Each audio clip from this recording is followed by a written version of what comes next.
एथरक रज स्पेशल रे बनातु आंब काकेरा पिठा। एइठी पिठाटी केते सॉफ्ट हिची ता सहित पिठारे मिलिबो आंबर बास्ना स्वाद।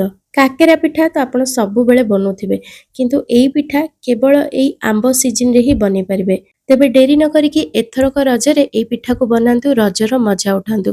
तेबे चलंतु आजिर रेसिपी स्टार्ट करिबा। नमस्कार म मिल्ली आपण समस्त को होम फूड चैनल को बहुत बहुत स्वागत करछि। काकेरा पिठा बनिया पे प्रथमे पूरा तयारी करिबा। एठी म नेछि गोटे कप कोरा नडिया, गोटे कप छेना।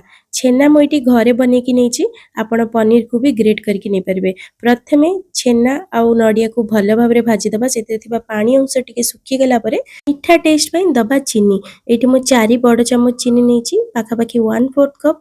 आपण चीनी बदले गुड़ भी नै परबे, किंतु चीनी देले आंब काकेरा पिठार टेस्ट बेसी भलो आसे। गुड़रे आंबर जो स्मेल बा आंबर बास्नाटा टिके दबी जाए।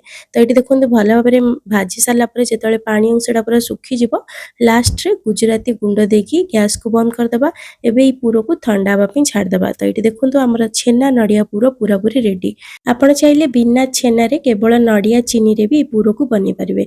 तापरे काकेरा पिठा बनवाई ये मुझे सुजी गोटे ग्लास। प्रथमे सुजी को गोटे ब्लेंडिंग जार देकी गुंड करदे। पूरा चिकन करबा दरकार नहीं, बट टिके गुंड करदे जहा द्वारा आमर जो डोटा तैयारी हो बहुत सॉफ्ट हो आ पिठाटी भी बहुत सुंदर बनिबो। एबे आपको गोटे बोल रे बाहर करदे, साइड रे रख देबा। जेहेतु आमे आंब काकेरा बनौचे तापे हमको दरकार आंब। एठी मु केसर आंब नेछि।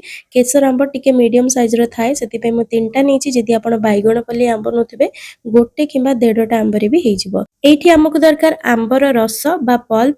तो प्रथमे हमें आंब को काटिकी तार पल्प को बाहर करदे आ गोटे ब्लेंडिंग जार देखी चिकन करके ग्राइंड करदे।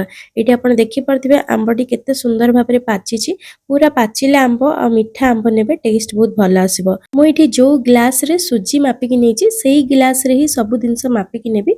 सेतिबे आपण जे कोनोसी गोटे जागा सेट करदेबे, सेइथिरे मापिकी नेबे जहा द्वारा परफेक्ट हबो आपनको मेजरमेंट। तो ये देखंतु बिना पानी देकी आको हमें भल भाव में चिकन करके ग्राइंड करदे। आ मु सेही ग्लास रे देखंतु ढाली की आपण मानकु देखौची पूरा गोटे ग्लास होची। तो ये प्रथमे हमें एबे पेन रे दबा गोटे ग्लास आंब रस, ता सहित गोटे ग्लास पानी। हमें से ब्लेंडिंग जार रे पानी देकी भल भाव में धोईकी दे दबा। एबे आको भल भाव में गोलेबा। फ्लेम को मीडियम रखी दिबे। ता सहित दबा अल्प टिके लूण मीठा टेस्ट को बैलेंस करिया पे। ता सहित 3 रु 4 बड़ चमच चीनी। आपण निज टेस्ट हिसाब रे बा आंब केते मीठा खटा अछि सेही हिसाब रे देबे। ता सहित गुजराती गुंड आ गोटे बड़ चमच घियो देकी भल भाव में गोले दबा। एबे आको फुटीबा पई छाड़ दबा। 2-3 मिनिट भल से फुटेला परे फ्लेम को लो कर देबे।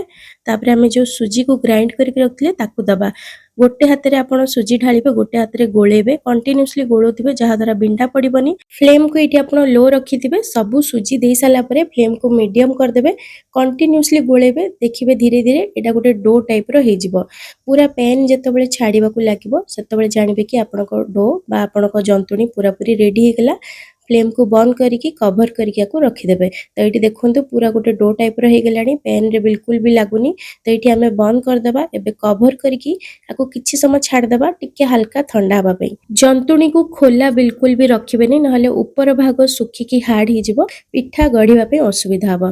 तो पाखा पाखी 10-15 मिनिट मु रखी देथिली। तापरे देखोची देखंतु एबे भी जंतुणी गरम अछि।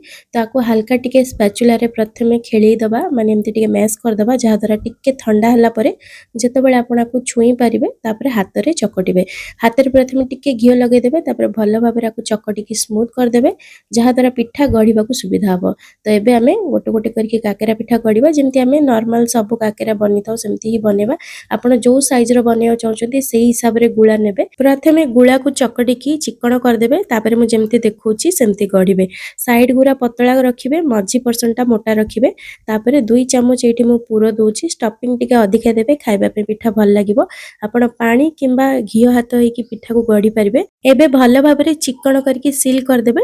जेदी पिठा रे क्रैक रहि जिवो, छानिला बेले पिठा खोली जिवो, नहले सब पूरा तेल रे बाहर जिवो। तो एठी देखंतु एमती चिकन कला बेले आपण टिके पानी हाथ होई कि कर परिबे, जहा द्वारा पूरा बढ़िया से एटा एमती देखंतु स्मूथ हे जिवो।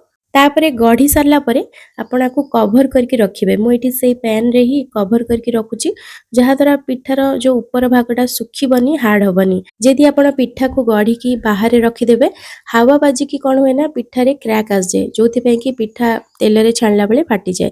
तो आपण एमती कवर करके रखिबे। तो सेई भली आमे सब पिठा को गढ़ी दबा। एठी देखंतु पिठार खोल आपण जेते पतला रखिबे सेते अधिका पूरा जागा हबो, माने सेति अधिका पूरा भरि परिबे। पिठा खाइबा पई भी भल लागि थाए। जदि खोल बेसी मोटा रखिदेबे सेटा सेते भल लागेनी। तो आपण चेष्टा करिवे पिठा गढ़िला बेले पतला करके गढ़िबे। तो एठी देखंतु आ गोटे पिठा भी रेडी हे गेला। एमती आमे सब पिठा को प्रथमे बनै दबा, तापरे छाणिबा। जदि आज रे रेसिपी आपण मानकु पसंद आस्थिबो, वीडियो को निश्चय लाइक करिवे, सांग साथी मानन सहित शेयर करिवे। जदि एबे जाय चैनल को सब्सक्राइब करनांती सब्सक्राइब कर देबे। फेसबुक किंबा इंस्टा रे देखुतिले फॉलो करियो जमाई भूलिबेनी। एठी देखंतु एमिति आमे किछिटा पिठा गढ़ी की रखि दबा। ता भितरे मु तेल कड़ी बसई देछि गरम हवा पे।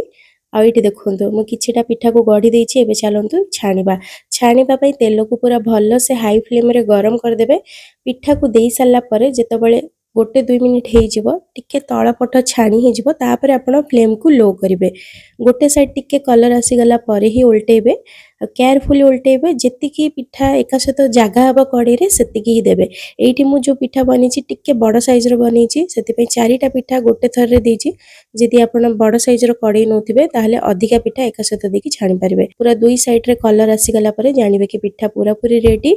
एइठी देखुंते केते सुंदर कलर आछि। जेहेतु आंब रस दिया जाइछि सेति पई देखि परथिबे हल्का येलो ऑरेंज टाइप रो कलर आछि। बहुत ही सुंदर देखा जाउछि। आपण माने घरे निश्चय थरे ट्राई करंतु। आ केमती लागला कमेंट करके जणेबे। पुणी आसीबे आ गोटे नुवा रेसिपी नेकी। रहुछि धन्यवाद।